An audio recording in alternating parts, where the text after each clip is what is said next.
Министре, по успехот во Комитетот за надворешни работи на Европскиот парламент, во некои европски кругови почнува да се креира очекување дека сега македонската страна треба да испорача. И самиот известувач Томас Вајц вели дека наредниот чекор кој што треба да следи сега во процесот се уставните измени. Треба ли да очекуваме дека владата, мислам, вие власта, владеачкото мнозинство, наскоро ќе влезе во еден таков процес, во еден таков потвод? Прво што би кажал е дека за разлика од однесувањето на претходната влада во делот на надворешната политика, секогаш сме внимателни при носење на одлуки, бидејќи одлуки од ваков тип имаат далечни последици, како што гледаме во моментот. Ние прво треба многу јасно да утврдиме кои се наши позиции, што веќе го имаме направено, истите ги представивме пред релевантните представници на земјите членки, на европските институции, и се водиме од одредени клучни постулати. Што е клучно за нас како држава? Прво е клучно патот напред кон полноправно членство да биде предвидлив. Да знаеме дека доколку одлучиме да донесеме некоја крупна одлука која што е тешка, која што е комплексна, која што создава подолби во нашето општество, таа ќе биде последната одлука од таков вид.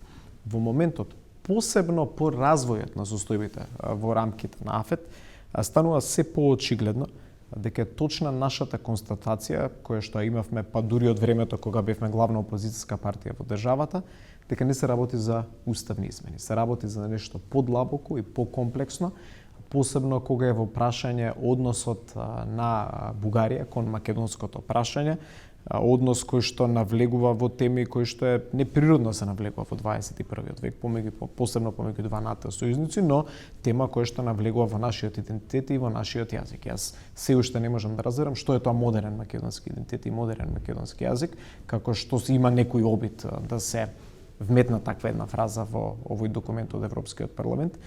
И во таа смисла би кажал дека во моментот, ценејќи ги околностите, не мислиме дека има создадени услови за носење на уставни промени, бидејќи е очигледно дека уставните измени се веројатно најмалото барање кој што го има планирано соседна Бугарија по однос на македонското прашање. Но тоа барањата на Бугарија не се нешто ново, тоа се децениски политики.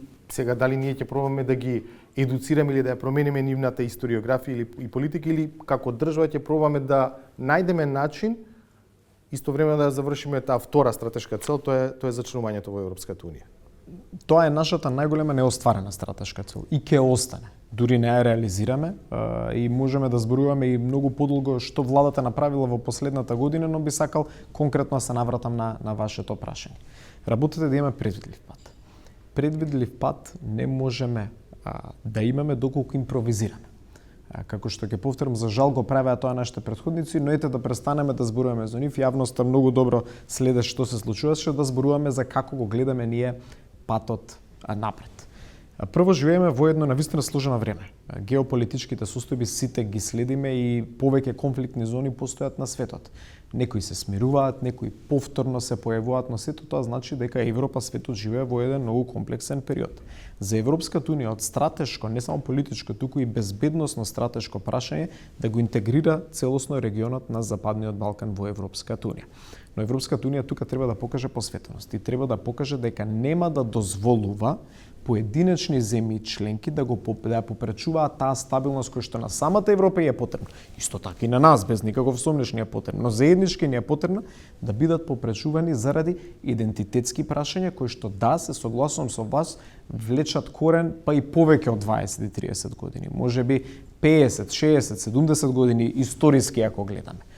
И од таа гледна точка ќе работиме засилено во еден процес на објаснување дека е застрашувачки како една земја членка на НАТО. Ќе повторам нешто што неколку пати го нагласив во последните денови во Хаг, свесно или можеби несвесно, иако мислам дека е свесно, но ете тоа е мој субјективен став, да одиме на тоа дека можеби е несвесно, навлегува во наратив на дестабилизација на целиот регион. Наратив кој што во моментот, барем на европско тло, единствено ја одговара на Русија. А позицијата на земјите членки на Европската унија и на НАТО алијансата генерално по однос на како Русија се однесува во регионот на Западниот Балкан сите добро ја знаеме. Затоа велиме, одговорноста во моментот да на нас е да се наоѓа решение и компромис и веќе една година работиме за тоа. Самата постојана желба за диалог и комуникација со бугарската страна е најдобра потврда за тоа и знаат и во европските институции и кај земјите членки дека од наша страна постои искрена и посветена желба за компромис. За жал, во последната година таква желба од страна на Бугарија не видовме. Да бидам и целосно искрен тука, во еден период немаше влада, но во последните месеци дури има легитимна политичка влада во Софија, не може да се види желба за поспешување на евроинтегративниот пат не само на нашата држава, туку и на целиот регион. Изминативе денови се видовте со бројни европски министри, ваши колеги на земји членки. Поминува ли кај нив оваа теза дека во основа Бугарија или кругови во Бугарија одработуваат за руски интереси со тоа што го блокираат процесот, а со тоа овозможуваат повеќе простор за дестабилизација? Видете, на крајот на денот несоодветно е јас да го ценам или искажувам ставот на други мои колеги. Тоа е нешто несвојствено во меѓународните односи и во дипломатијата, но тоа што би можел да кажам е дека кај голем дел земји членки има почит и разбирање за нашите позиции и за фрустрацијата која што ја имаме долги години.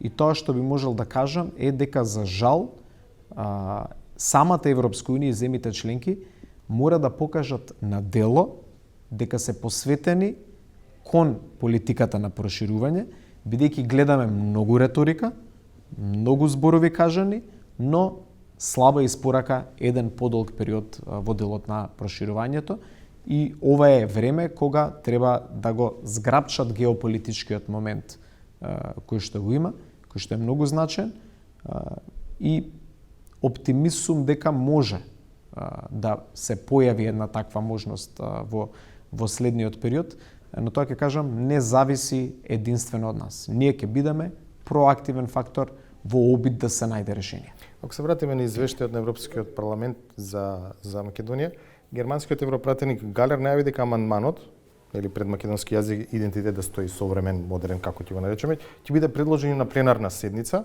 и дека за тоа има разбирање меѓу најголемите политички групации во Европскиот парламент. Кои се вашите проценки? Може ли овој амандман навистина да помине на пленарна седница?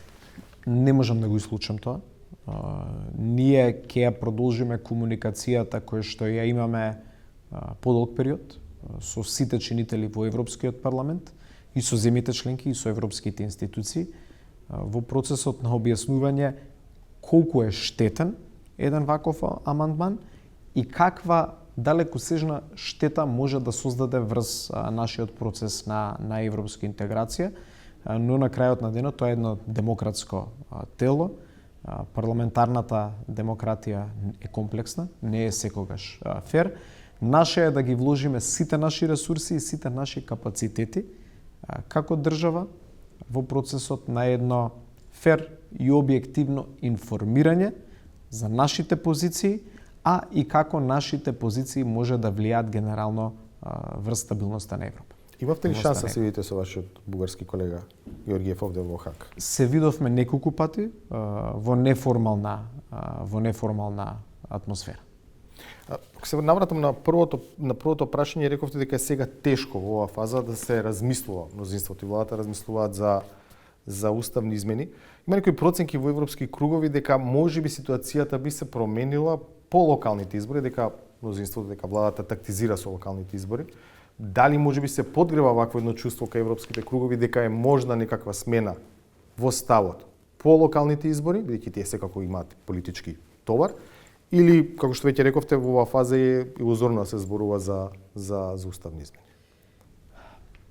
Мислам дека позициите наши се доста јасни и резултатот на предстојните локални избори нема да влие врз тие позиции. Нема да влие врз нашето очекување за предвидливост, нема да влие врз нашето очекување дека нашиот сосед кога бара од нас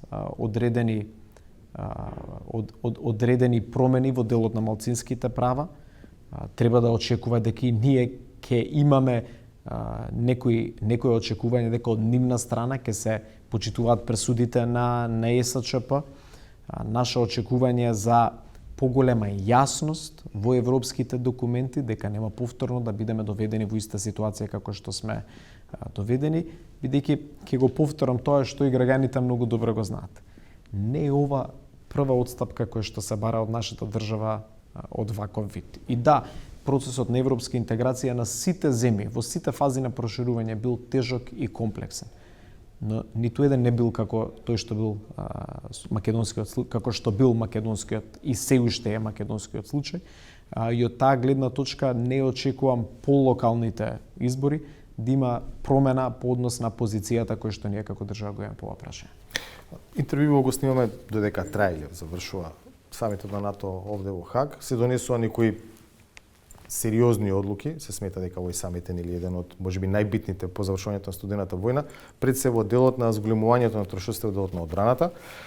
Ние како земја членка од поновите некако мака мачевме да кажам да го достигнеме прагот од 2%, меѓутоа сега тој праг сериозно се зголемува. 3,5% за чисто воена намена, 1,5% за да наречеме транспортна инфраструктура, cyber security, инвестиции во воена индустрија.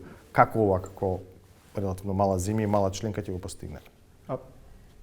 Инвестициите во одбраната и во безбедноста се инвестиции кои што значат инвестирање во заштита на демократијата од која што уживаме многу плодови како нација и како членки на алијансата. И тука нема никаква дилема и немаше по мене некоја поголема дилема помеѓу најголемиот дел од земјите членки на НАТО дека треба да се направи таков исчекор.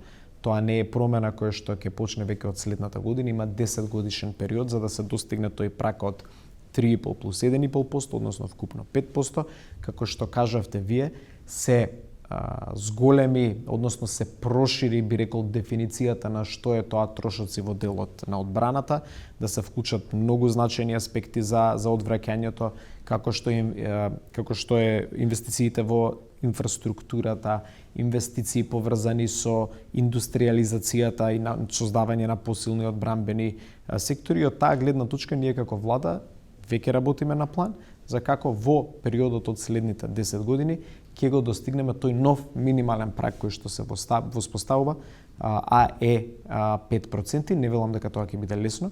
Ова е самит кој што јас лично го нарекувам генерацијски самит, затоа што одлуките кои што се донесува на овој самит не се само историски, се генерацијски, бидејќи следни генерации не само во политиката, туку во целокупното општество ќе треба да ги имплементираат одлуките кои што сега ги носиме, но сметаме дека со добар план, со јасна стратегија која што значи координација не само во делот на надворешната политика, тука примерно Министерството за одбрана е креатор на политиките, може да се достигнат овие цели.